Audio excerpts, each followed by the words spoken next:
like and subscribe Anong Sayo TV mo. Annyeonghaseyo mga kaanyong! Welcome to my channel, Anong Sayo TV. Today's video, we will talk about what's wrong with Secretary Kim Philippine adaptation. Only here on Annyeong Chika Update!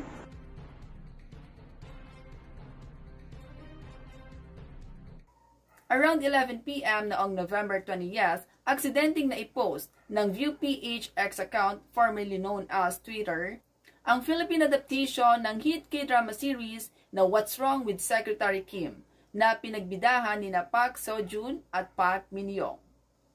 Base sa aksidenteng post ng ViewPH, ito ay pangungunahan ni Kim Chu at Paolo Avellino.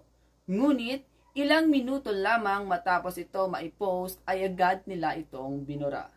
Mabuti na lamang na screen record natin ito sa isa ko pang phone at hindi na talaga nakita ang post ng ViewPH sa possible adaptation ng naturang hit K-drama series. Hanggang ngayon, hindi pa ito nire-repost ni ViewPH or kung kailan man nila ito i-announce officially. Ito mga kaanyong ang screen record ko sa aksidenteng post ng ViewPH X account.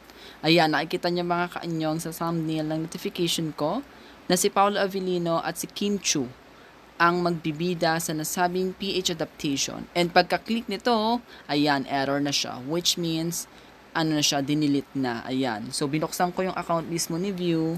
Ayan, official siya. And hindi na makita ang pinost na yon. Ayan, mga kaanyong. So, let's wait na lang sa kanilang official announcement. Yun lang mga kaanyong. Ano masasabi nyo na si Kim Chu at Paolo Avellino ang posibleng gumanap sa Philippine adaptation ng What's Wrong with Secretary Kim? Comment now! Ayan, then please like and subscribe